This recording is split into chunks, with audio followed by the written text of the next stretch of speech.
Welcome to the Walk-Thru with 5-Star Preps, the ultimate weekly live show that dives deep into the heart of high school football right here in East Tennessee. Powered by Triple F Training. Train like a pro. Each week, Jesse Smithy and the 5-Star Prep team takes you beyond the gridiron and into the stories that define Fall Friday nights in the hills of the Great Smoky Mountains.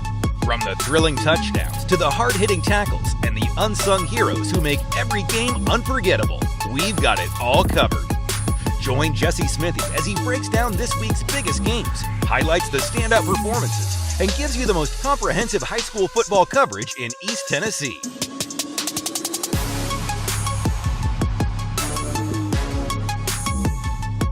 Now, catch us live on the Walk-Thru, presented by Triple F Training. Welcome into the Walk-Thru. We are in round 3 of the high school football state championship playoffs. Paige Dower alongside Jesse Smithy, and we have so much great content coming up tonight. Starting, we'll have Alcoa's Eli Graff and Eli Owens, and then we have Greenville's head coach and Eddie Spradlin. Of course, all of this is made possible by Triple F, which we see a ton of activity behind us. Volleyball is in full swing, and it's just always great to be here. Yeah, the weight room area is going crazy over there. A lot of clinging and clanging with the weights, people getting ready for their respective seasons, or maybe just keeping their activity level up during the season. As you mentioned, volleyball is taking the court back there. They'll have the Monday night kind of devotion and pizza gatherings. So it's still festive in here. The inflatable Santa's still up there in the corner somewhere. It's getting a lot of love on social media these days, on Triple F's social media account. So thankful to be here. They've been an unbelievable partner. My son is starting to get involved with some of their activities with basketball, and he's excited about that. So a lot to do out here at Triple F every single day. So again, if you're a parent in the area who's got an athlete, make sure you're coming out here, checking them out. And it's Paige, as I give some more selling points to Triple F, I was thinking about this the other day. If you're in need of a doctor, you're not going to go to a guy, right, that just watched some YouTube videos, right? Correct. I hope not. You want somebody who's trained and they're professional. Yes. And so many times I see athletes in this area going to guys because they have a space, or they have some turf, and they watched a few YouTube videos on how to train athletes, or maybe they were an athlete themselves. These guys are not only athletes themselves or former professional athletes, but they're also trained and educated in how to tailor workout plans to different kind of physiques and just body chemistry. So go to somebody who's definitely going to work with your kids and do things the right way out here at Triple F. Absolutely. It's also the perfect setting to look back at round 2, because there was some chaos in week 2. Some good, some not so good. But of course, we're going to talk about Sevier County absolutely shocking Powell. We thought this was going to be a good game. I mean, Sevier County came in there undefeated and really just kind of handled Powell all night long. With 3 or 4 minutes left in that game, Paige, I looked on TSSAA's website. They already had Powell in the state quarterfinal. No. It was 24-10. Powell was in complete control of that football game. Sevier County has a methodical drive. They go down and score. It's 24-17. And at that point, you're still thinking Powell's got this football game, because defensively they'd really controlled the last 2.5 quarters or so. But then Sevier County gets the onside kick, and then the alarm bells start going off, and you're going, okay, we could have something off of the bracket. We could have something here. And then they go deep. Soon after getting the onside kick, they score. They elect to go for 2. They get that. Now they're up 1. Well, guess what? Powell returns the kickoff to the 50. They have an all-state kicker who's going up for Mr. Football and Mr. Football kicker. He's kicked a 53-yarder this year, so they don't need many yards to give him an opportunity. They get those few yards to get into field goal range, but they still keep throwing passes. And then they throw an out pass, and he gets intercepted. And he never gets a chance to kick that potential game-winning field goal. Sevier County's undefeated season stays intact. They move on to play West. It's just one of the wilder finishes that I can remember in the second round of a playoff game. Yeah, thrilling for Sevier County, heartbreaking for Powell, all in that one play. Just how it kind of just came apart there. Yeah, just crushing for Powell fans, and elation on the field afterwards for Sevier County, and rightfully so. Yeah. How about Oak Ridge and McMinn? Oak Ridge is a team you and I have talked about so many times on this show, and how they, started a little rocky to begin the year, and this kind of have been ascending the whole time. Now, Derek Rain gets another win over McMinn's head coach to be 2-1 in this new rivalry between these two head coaches, and they're on to the quarterfinals. I think they clipped our show last week and used that as motivation, because one of the things that I said in that matchup with McMinn County was the program growing in the right direction. They'd won 5 out of the last 6 games, had dominated in those 5 wins, whereas Oak Ridge was struggling to score 7 or 10 points. And lo and behold, Oak Ridge goes in. They get up like 24-0 in that game. And so then McMinn County, good football team. They do put on a rally, come back, but they lose 27-20. And Oak Ridge is still alive in this thing. And oh well, we might see the return of Will Presley. Yeah, that's the wide receiver we had out here earlier in the season. He was out with that collarbone injury for a long time. Well, he's had some time to get that healthy again. But collarbone injuries are really tricky. If you come back too soon, they will break again, and then your whole recovery process starts over again. So we'll see how they play that. We'll talk about that game probably a little bit more in the show, but we're at that point where we're kind of questioning, will Presley play? If he does, that's a huge, huge weapon to have back for Oak Ridge. Totally changes the makeup, not only of the offense, but how that game could pan out. How about Maryville, Science Hill? You look to a year ago in the second round at Science Hill, who's getting the win. Well, Maryville, we know, is on this revenge tour, and that's exactly what they get again here in the second round. Yeah, this game was close in the regular season. We talked about last week, and Price Davis didn't play much in the first round, but that senior running back at Maryville High School came back in the second round and put up a lot of numbers. And Will Jones, the quarterback, played extremely well. The Maryville defense played extremely well, and they absolutely routed Science Hill. So if you're Derek Hunt, the head football coach at Maryville High School, you're really encouraged about what you just saw out of your Maryville football team going into round 3. They got Bearden this week. We'll talk about that game later in the show, but that was a dominant Maryville performance in round 2. Speaking of Bearden, we'll talk about them next because they got a really nice, sizable win over Dobbins Bennett, who just had a really nice win over Farragut in the round previous. They won 26-7. And we said last week that if Bearden plays anywhere close to what they did in round 1, that'll be an automatic win. They went up there. Jason Thompson, the running back, had over 115 yards rushing. DJ Hunter at quarterback didn't have his best day throwing percentage-wise. Had some drops from some receivers, I'm told, but threw the ball accurately, and they took care of business. So I suspect we'll see a much different game out of Bearden against Maryville this next time around. Yeah, what we know is that they've got a defense that can handle it because Dobbins Bennett had 42 points on offense a week ago, just 7 in this game. Absolutely. They'll need that defense against Maryville, no doubt. And then how about Gibbs and Greenville? I know if you look at the box score and it's like, okay, Gibbs never had a chance. But interesting, when I was looking at Greenville's season stats, they allow about 7 points a game. Gibbs is just the 13th this season to score more than 7 points if you want a moral victory. Alcoa was the other, and then it was like Sullivan East had like 13 or 7 points. So moral victory there, but Greenville just kind of ran away with this one. It took a little time for Greenville to get going, and that was because of Gibbs. Gibbs is going on the road, and they took an early lead in that game, actually, and so had some early momentum. That's exactly the kind of start you want when you're on the road in a meaningful playoff game if you're Gibbs High School. But we talked about the star power that Greenville had, and that would be the X factor in that game. That's exactly what happened. Carson Quillen, their running back, ran for over 300 yards in that football game, and just kind of finally took over there. So we'll see more out of Gibbs in 4A in the coming years. Again, they continue to improve and better their program. They'll be around for a while. Yeah, we got great games coming up as we continue the show. We'll also hear from the West head football coach and Lamar Brown. But before we get to that, let's look at Anderson County and that nice win over Elizabethton. We'll be right back.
When you shop at Elliott's, your journey is our purpose.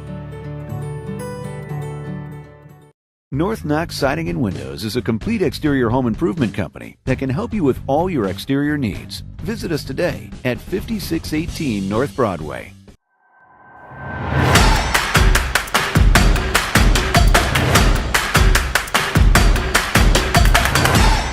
Eli, it's that time of year again for Alcoa football time. You get to the third round. Do you feel like the sense of urgency or fight even intensify in that third round because you're getting so close to the state championship round? Oh, 100%. You know, everything starts getting to the parts that matter. You know, like it's finally to the point where you preach all the little things. You really got to start diving in. Mm-hmm. And you know, for us, it's nothing really intensifies because you know how Coach Nix is, mm-hmm. but our mindsets, you know, they change. You know, we finally understand that if we want to make this a reality, it's up to us, and there's nothing that anybody can do to stop us.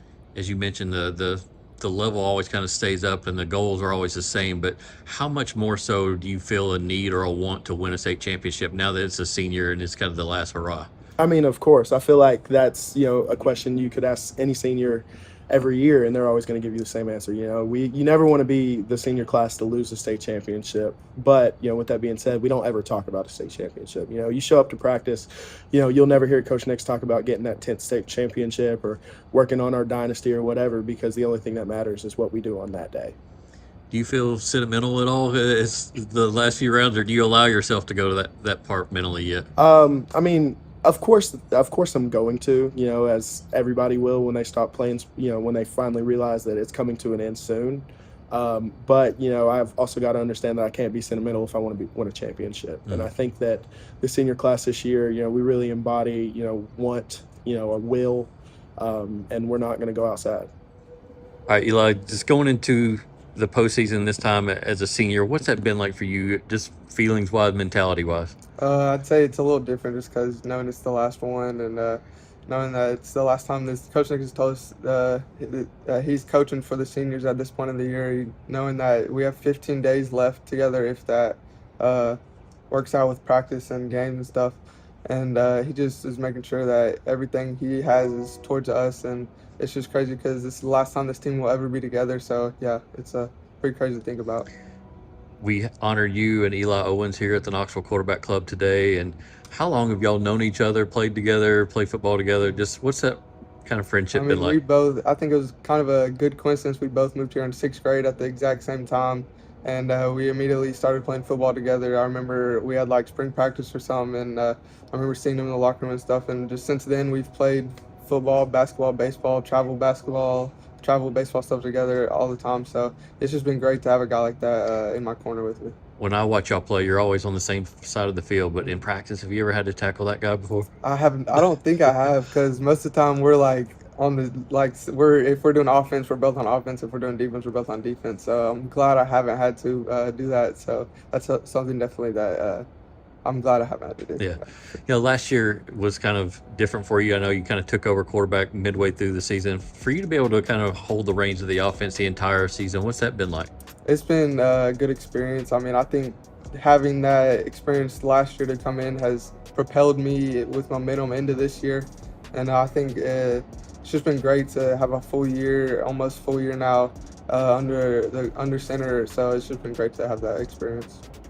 Welcome back into the Walk-Thru Paige Dower, Jesse Smithy. It's always great to hear from that duo. They played so long together, and you obviously see that connection every Friday night. And of course, the same goal. They want to go back, repeat state champions. Of course, they've got GP coming up, but always a great opportunity to hear from them. Yeah, and for me, I got to see Eli Owens and Eli Graff as middle schoolers. Yes, We'd heard about this Alcoa middle school team, and so one Thursday night when they were playing against Bearden for a middle school championship, went out and watched them, and Eli Owens was this 6'1", 220-pound running back, running over middle school kids, and he played defensive end. It's like, okay, well, that guy is going to be a player when he gets to high school. And Eli Graff was this small little quarterback, who played so fast and so tenaciously, and then he played on defense as well. And I was like, okay, well, he's kind of little right now. He's going to have to grow. But both of those players have made instant impacts at Alcoa High School. They've won 3 consecutive state championships in football. They've won back-to-back state championships in basketball. Eli Owens has been a reserve goalkeeper on the soccer team.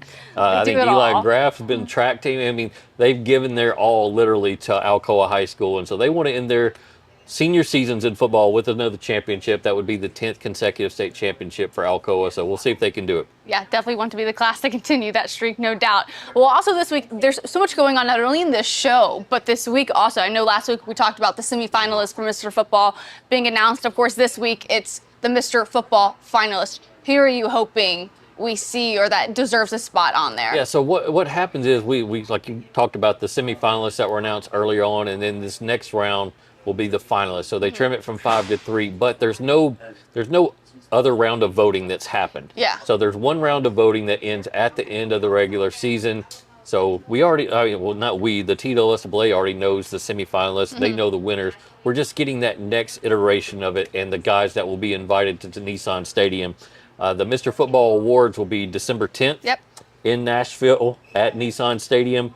But we'll get the Mr. Football finalists actually next week on Tuesday, November 26th. So that'll be Thanksgiving week, I think. It should be, yes. Yeah, so that's something to kind of keep an eye out for as we set the scene really for a unbelievable busy time of year coming up with football championships and everything, basketball stuff to come. But this week, though, the alert is no Thursday night game. Yes. So there will not be a Thursday night game. I think there had been some talks maybe at Coalfield Oliver Springs being that Thursday night game. So we will not have that this week. Everybody will be playing on Friday night. So keep an eye out for that.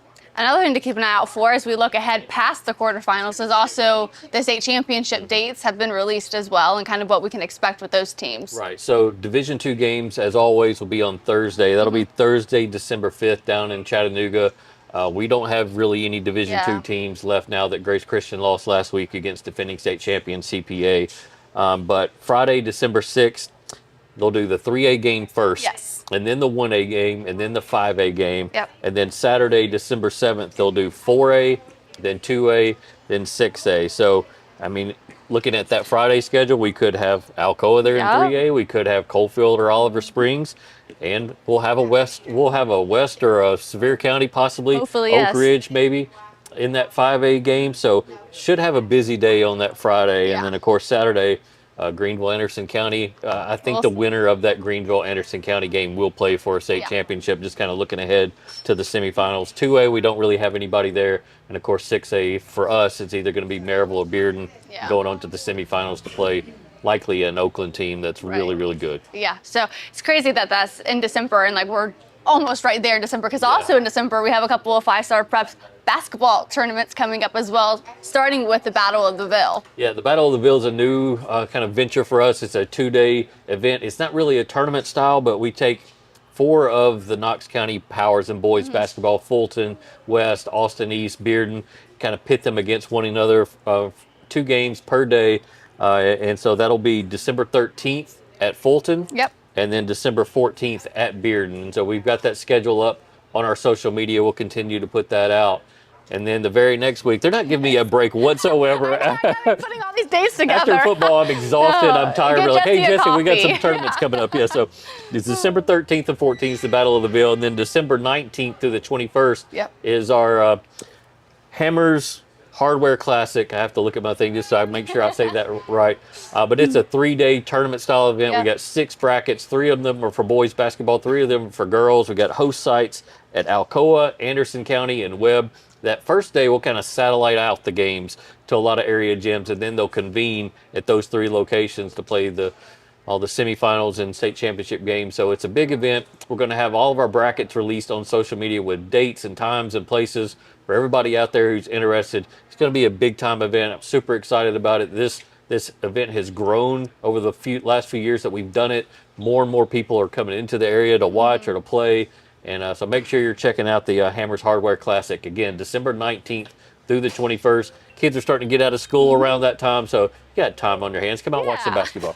And I know you're really passionate about basketball. Cam, your son, plays basketball. What excites you most about being able to have these classics or tournaments? It's for us, it's an opportunity to really get to see the talent early on in the season. And then you kind of juxtapose that against what they look like in February and March. You go, man, they've gotten so much better. This kid has gotten so much more confident. And every year, Paige, I mean, we're bringing home state championships. Fulton won it last year. Alcoa won it last year. Both of those programs are in these events. So these are big time programs, winning state championships, sending kids off to college, having kids win Mr. Basketball, and for the girls, winning Miss Basketball or winning state championships or getting to the state tournaments. So East Tennessee gets slept on in terms of basketball prowess. It's always talked about Memphis or the private schools in Nashville, but if you really take a look at it over the last 15 to 20 years, East Tennessee's done extremely well in state championships and Mr. Miss Basketball. Well, I love that. A lot to get excited for, and we certainly can't wait. All of that happening after, of course, the state football championships are all set for. Well, coming up in our next segment, we'll hear from Greenville's head coach and Eddie Spradlin, so stay with us, and we'll have that right when we come back.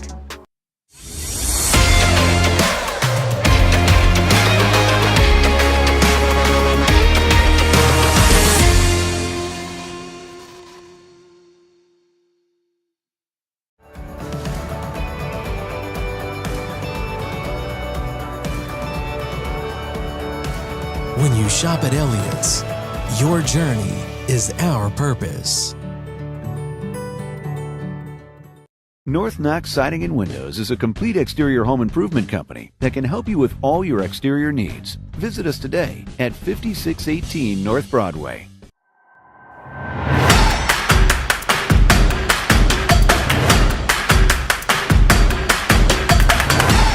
All right, welcome back to the Walk-Thru presented by Triple F. Now joined by Greenville football coach Eddie Spradlin. And Eddie, thanks for joining us on the show.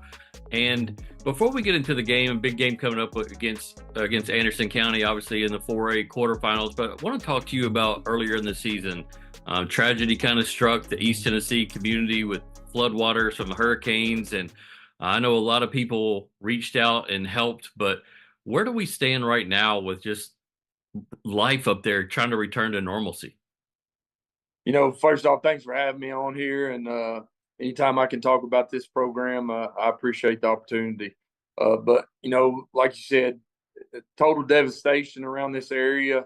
You know, in Greenville City, not as much as out in the county, but, you know, we got a lot of families and kids associated with this program that live in that.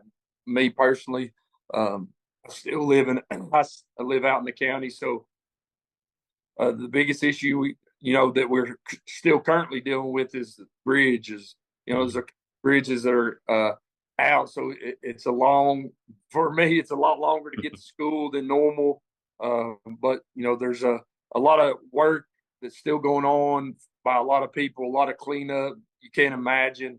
You just drive anywhere along the river, the number of trees that are still down and number of people that are still working to, try to get stuff back. And you'll drive that, the way I have to come to school now, you drive and there's homes that are destroyed. There's farm equipment that's still sitting, on the side of the river. It's just, you can't really imagine it until you go and see it in person. Mm-hmm. And our area was hit hard, but a lot of other areas in East Tennessee really hit hard and are still dealing with a lot of the aftermaths of the storm. Sure. There were a number of programs that either help feed your players or open their doors for you to come practice or what have you. When did you guys were able to return to your facilities and start kind of trying to find some normalcy again? When the games got postponed, Spencer Riley at Jeff County, he reached out to me and was like, anything I can do to help out, just please let me know. So, we didn't have any running water in the whole, in the whole county. Had all the water was completely off. So, the school system said, we're probably not going to be able to practice there. We're going to have to come up with a plan. I said, well, Jefferson County's reached out and wants to let us practice down there. So we moved all everything. We come here in the morning, get on a bus and ride down there. They fed us. They took care of all the food for us, gave us opportunity no running water in any house in Greene County. So our kids were able to shower and do things that they wouldn't be able to do here. So, and some of our other sports teams went to Science Hill, and Dobbins Bennett was able to host some of our teams. So a lot of different schools reached out and were able to let us use their facilities during this time. Anderson County brought a truckload of water up to us.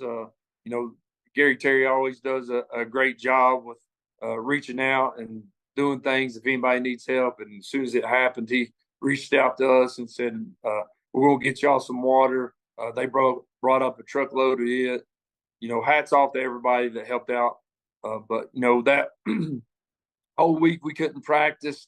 Then they let us do some stuff here but we couldn't, they got the water back on, and once we could use the restrooms, the water in the city was on. That next week we were able to practice, but we didn't have any running water at the same time for a lot of houses. If you wasn't living in the city, you still didn't have running water. So think about all the water that you use in practice that you don't think about. So we had to replace that with bottled water, how we're doing a lot of stuff. But it's about 2 weeks after the storm, we were kind of back to a little normalcy. We faced a ton of adversity this year, but hopefully at the end of the day, these kids are going to be stronger for it. And one day they face stuff when they get out of here, they're able to know how to deal with tough situations. Let's get into your football players per se, and I've got to start with Carson Quillen, a guy that has contributed in so many ways for your football team, for the school as a baseball standout as well. That young man's wired differently. When I talk to him, I feel like I'm talking to an elder, and I'm probably 30 years older than him almost. And he's just a different type of athlete who's kind of mature beyond his years. How have you seen him even mature and progress and get to the point where I think he ran for 300 some odd yards last week, but just to be a leader of this football program? He's our team captains are selected by our players. And, obviously coaches can make a cut if we need to, but, as a junior, there's not many juniors that selected. I feel like he probably could have been a team captain as a sophomore if we wanted him to be, but, he was selected last year as a team captain. And, it goes just like you said, he's a wired different. I remember Coach Ball, who's our offensive coordinator, is the head baseball coach for our middle school. And he remember in 8th grade, Carson, he said, man, he's different. Shows up to practice. There's no messing around. He's ready to go. He's got a shirt tucked in. He's got a belt on. He's got his pants on. He's ready to go every day when he shows up, and there's no nonsense anytime he's at practice. And that's what he's been since he's been here. What he is when he's with the baseball team, with the high school, just how he's been raised. He's had a older brother who was a great football player for us as well, but 2 high character kids. He continues to get better as the season. The bigger game, the more you're going to get out of him. And it comes back to his character, what he talking about, what he's made of. You're not going to see him doing a lot of normal high school things you see from kids. He's not much. There's no nonsense with him. He's dialed in all the time, and as a result, you see it on Friday night. I didn't know how athletically or gifted or fast Caden Ball was until I watched you guys play against Alcoa, and his ability to run the football and how quick he got out of the backfield, past the line of scrimmage, and into some space. That's probably innate. I mean, something you can't teach, but how has he grown in other areas as a quarterback for you guys? First off with Caden, it goes to how hard he wants to work in the weight room, and how hard he's worked. Our program does a great job training speed during the season, during the off season, and he's really bought into that. And he's continued. The stronger those kids are, and they really put that work in, they got an opportunity to really run good. And he's really improved his running skills from last year. And one thing that he's improved on that's made him successful, I think, is working on those leadership things. And we've talked a lot of times. You're going to be a leader you're going to be the quarterback on this football team. You better be a leader. And he's really dialed in. We talked about it earlier in the year. Make sure you're the first one at everything. If we practice on Thursday mornings at 6:30, make sure you're here. One of the first guys. I'm going to be here at 5:45. You need to be here at 6 o'clock. And talking to those guys, and he's done a great job at that side of it. And he's really bought into the work side of it on the field. And as a result, you've seen the success he's had, and he's really improved his passing game for us. What Carson does helps open up that stuff. But Caden's done a good job running the football, being smart with it, and getting the ball to those playmakers and letting them make plays. You talk about playmakers. In the 2023 Jamboree that we put on at Carson Newman, you guys threw a deep bomb to Zayden Anderson, and it was kind of an eye-opening moment for us in the media to see what could be out of this young man, a track star. Maybe didn't statistically have the numbers that we thought he might have in 2023, but this year he's just really kind of broken through and become that player that we all expected. And just for people who are going to see him for the first time this Friday night against Anderson County, what are they going to see in wide receiver Zayden Anderson? He's got, like you said, he's got big time speed. When he touches a football, something electric can happen. And what goes unnoticed with him that is not mentioned is how hard he plays. He plays every down on defense for us at corner. How hard he blocks out there on the edge when he's not getting the football. He's playing with a lot of excitement right now. He's a special player to watch.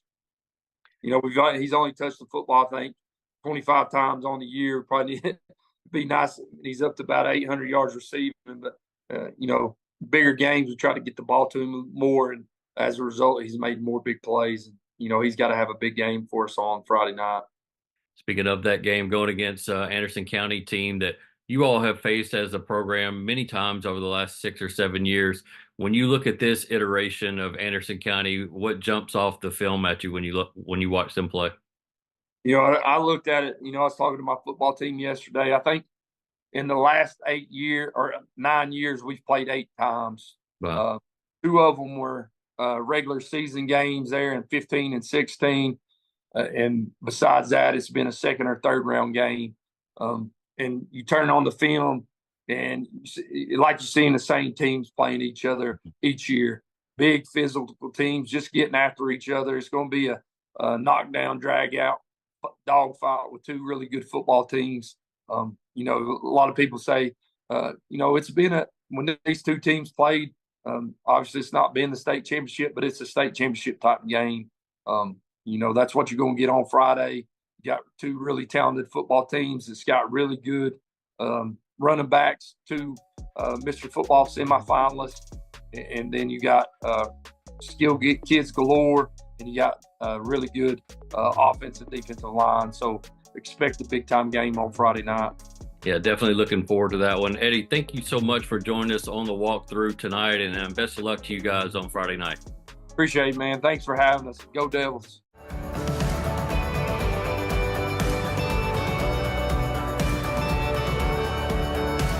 When you shop at Elliott's, your journey is our purpose. North Knox Siding and Windows is a complete exterior home improvement company that can help you with all your exterior needs. Visit us today at 5618 North Broadway.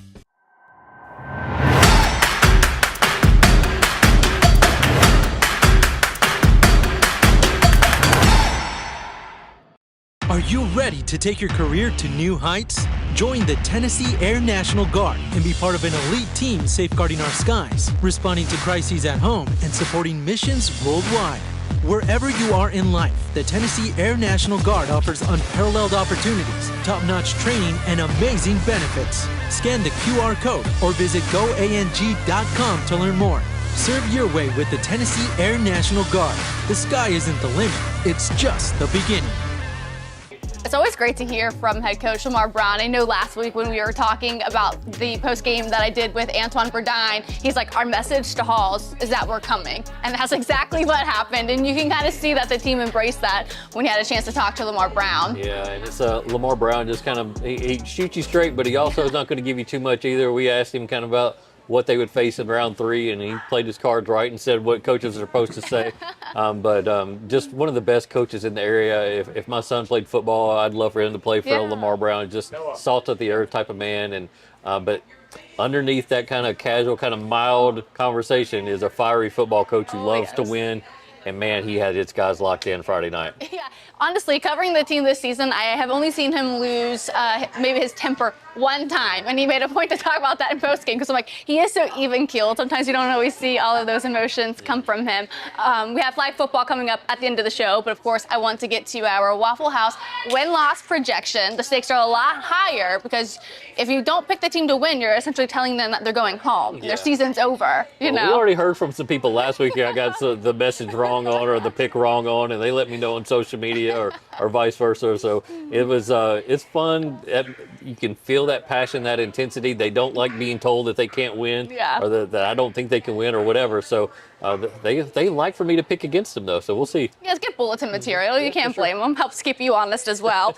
So Sevier County and West. This is going to be such a good game, despite what the all-time record will say. It's 13-3, in one favor, not the other. But this is a real chance for West to go and prove themselves against an undefeated Sevier County team that had a really good, kind of last-minute win against Powell that we talked about earlier in the show. Right, and you have a quarterback in Cooper Newman who is growing in confidence by the month. I mean, he's a sophomore. He entered that game against Powell with 34 touchdowns and 0 interceptions. He finally threw an interception in that game, but you know what? It didn't faze him. He came back and led, game-winning touchdown drives. So that shows you he's not your typical sophomore. And when you hear him speak, you know he's not a typical sophomore. One of the things we also saw out of Sevier County was the return of Tegan Avera. He only ran about 4 or 5 times in that game, but maybe that's just kind of, okay, we're getting you reacclimated to playing football again. I expect him to run the football a little bit more. Now, can he make an impact against a really good defense from West High School? I don't know that answer, but he gives them yet another weapon to utilize in the pass game, out of the backfield for runs. So we're not going to get 100% Tegan Avera, I don't think, but Sevier County, I don't know if they faced a secondary like West. And I said that against Powell, and for a while I was right, and then they finally hit on some big plays late. But I think West secondary is a little bit better than Powell's. And we've talked about Antoine Burdine ad nauseum on this show. But there's other great players back there on the back end of that defense. And what I've seen out of West the last few weeks, they have that mentality again. They have that fire, that passion to get back to the state championship game. I'm going to take West to win this football game. Interesting. I love that. I was also wondering in this game, because this is probably Sevier County's best defense that maybe they've had ever. They've only given up 106 points. Yeah. But you even go to the days where they were in the finals, when they've had 12 wins on the season, they have been in the finals or a state champion. Yeah. So this is a very interesting game. But you mentioned it. I do think it really will be a game of the defenses. Yeah, and for Sevier County, one of their best players, Joey Gall, is in number 47. He was kind of limping off the field, on and off the field in that game last week against Powell. If he's not able to go, that's a huge loss for that defense. I suspect he'll try to play, though. Our next one is Gatlinburg Pittman and Alcoa. It's all in Alcoa's favor in this one. They've had 5 meetings now in the quarterfinals. Last time, it was Gatlinburg Pittman at home, and they couldn't really get it done. Now they're going all the way on the road to Alcoa, and that road aspect is tough enough, but I'm thinking the way that Alcoa has played, it'll be them. For sure. And again, hearing how locked in Eli Owens, Eli Graff are, that lets you know that Alcoa wants to finish this thing off the right way. So obviously I'm going to pick Alcoa. They're 9-time defending state champions. But I want to give a shout out to Gatlinburg Pittman. They've had tragedy happen off the field. They've had quarterback injuries. They've had running back injuries. A lot of adversity thrown their way, and for them to get to the 3rd round of the 3A playoffs, I mean, tip of the cap to those guys, the coaching staff, the players, the community. We're all kind of galvanizing their efforts here late in the season and making a run. And I know they won't be sad to see Alcoa go to 4A next year. They've had a lot of roadblocks with Alcoa, and so who knows, maybe in 2025 with Braden Maples and Crew coming back, maybe they make a run at a state title. We'll see. Yeah, and I just think the way Gatlinburg-Pittman has come together is a testament to their head coach. Not only is it his first year as head coach, but he's been with the team for so many. So Oak Ridge, it's a 4-0 record all time, but the last time these two teams met was 1949. Yeah. So I don't think you can really consider the all-time. This is kind of a brand new season, brand new matchup. Yeah, so Oak Ridge is one of those teams that it's been hard to read this year. I mean, they've had so many key injuries and with key players here and there. And again, if they get Will Presley back for this round, that's a huge feather in the cap for Derek Rang, the head football coach at Oak Ridge, to be able to take on the road with him down to East Hamilton. So it's a game of momentum in the playoffs. Sometimes Oak Ridge has momentum. They have belief. They have confidence again, coming off of that win last week over McMinn County. We've talked about this second quadrant of the 5A bracket and how it's winnable for anybody. Yeah. And right now, Oak Ridge is kind of that team you're pinpointing and going, okay, Sevier County or West is going to play probably Oak Ridge in the state semifinals. That'll probably be our only local game in the semifinals because everybody else is going to have to travel to remote parts of the state next weekend, Thanksgiving. Yeah. But I like Oak Ridge to win that football game. They're my pick. I'll put a check mark next to Oak Ridge, bulletin material for the other team. Yep, All right, the one game that we really did want to see happen is happening here in the quarterfinals in single A between Coalfield and Oliver Springs. The last 20 matchups, though, it's been in Coalfield's favor, 16-4, plus a 34-25 win earlier this season for Coalfield. I mean, what are you expecting in this game? I know Coalfield wants me to pick Oliver Springs because they've said as much. They love to have the motivation and the people doubting them. And, of course, they won the regular season matchup last year. They lost to Oliver Springs in the playoffs last year. In the quarterfinal round, Oliver Springs went on to the state semifinals. I think both of these teams are capable of winning next week against South Pittsburgh and possibly playing for a state championship. Coalfield, as much as I like what they've done this year, I still see Jaquan Benton, 6'4" wide receiver for Oliver Springs. I still see Mason Day, running back at Oliver Springs, Liam Bokey at quarterback. They were missing a key component of their defense in that regular season matchup this time. He should be back this matchup. I think they're going to keep it together a little bit more mentally. They kind of got flustered in that first half against Coalfield in the regular season. So I'm taking Oliver Springs in this football game. And I guess Coalfield's happy. I picked against them. We'll see what they do with that motivation. See how that goes. Our next one is Maryville and Bearden. We talked about them at the beginning of the show, but I know this has got to be such a massive get-back kind of game for Bearden after that 62-28 loss earlier in the year. Maryville's only scored more than 50 points like one other time this season. They usually don't run up the score on people. No. But what happened in that game, if you remember, DJ Hunter, the sophomore quarterback at Bearden, he was just coming back from injury. That was his first game back.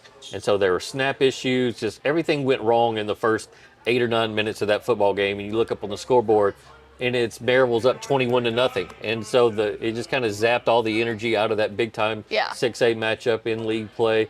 Bearden's different, though, now. DJ Hunter, I think, is healthy. He's confident.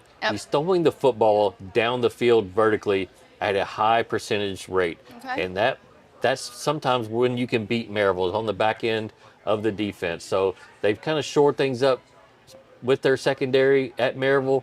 But still, I mean, if you're going to big play Maryville, that's where you got to do it. But they also have Jason Thompson healthy again at Bearden as well. He looks hungry. He hadn't had the production year that he had a year ago when he was one of our all 5-star preps underclassmen of the year, but he's starting to make up for it here on the back end of the season, multiple 100-yard games in a row.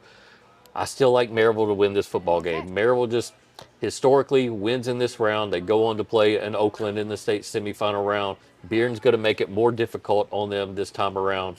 But the game being at Maryville, with Price Davis being fully healthy, Will Jones at quarterback being confident, I like Maryville to win a tight one. All right, our last Waffle House win-loss projection. It'll be a good one because between these two teams in Greenville and AC, offensively, they couldn't be more similar. Defensively, they couldn't be more similar. And I don't know if this is going to be a high-scoring game, a low-scoring game, because AC gives up about 15 points a game. Greenville only gives up 7. I'm really intrigued with what version we get. Yeah, this is a total coin flip game. Yeah. I mean, you look at the backfield, and Carson Quillen and Waylon LaRue, they're both about 5'8", 5'9", and run 4.5s or 4.4s. You got wide receiver in Trent Strickland at Anderson County. You got Zayden Anderson, wide receiver at Greenville. You got good quarterback play. Both teams love to get after it defensively. both sound in the kicking game. So you go, okay, well, who do you pick here? Yeah. When I kind of shrug my shoulders, I have to do a coin flip. Oftentimes, I kind of lean towards the home team, and for that reason, I'll take Anderson County in this game. And but man, this is going to be the game to go to. These two teams have faced off so many times in the playoffs and given us so many great memories over the last 6 or 7 football seasons, and this is just going to be another great chapter in this rivalry. And but it was a cool moment earlier in the season when Greenville was dealing with flooding and not having supplies, and Anderson County loaded up that big tractor truck or whatever that thing's called and loaded it with supplies and waters and delivered it up there to show you that it's more than football sometimes. And even though they're rivals on the football field and they faced off so many times in the playoffs and heartbreaking losses for one or the other, they can still go beyond the field and help each other as people and communities. And so whatever happens in this game Friday night, that's what I'll remember about Greenville and AC this year. Yeah, and I think that's a really great note to end it on. We saw just Lee Smith go in to help the group with Bible study. We had volleyball behind us. It is always such an action-packed time here at Triple F. But as we leave you, if you missed anything in the show, of course, go to 5starpreps.com, specifically for those December basketball classics and events, for the breakdown in those brackets, date, times, and locations. So much going on for Jesse Smithy. He needs a coffee again. Maybe you'll go to Waffle House after this. We shall see. But we have some more high school girls flag football coming up for you as well, so enjoy that, and we will see you back here for the semifinal round of the high school football state championship playoffs.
Welcome to the Walk-Thru with 5-Star Preps, the ultimate weekly live show that dives deep into the heart of high school football right here in East Tennessee.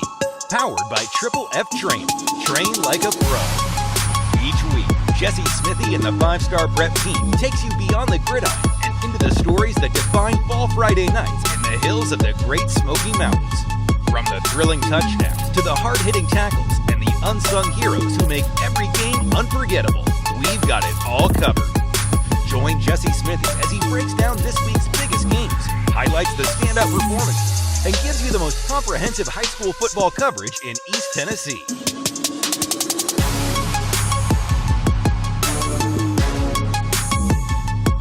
Now, catch us live on The Walk-Thru, presented by Triple F Training.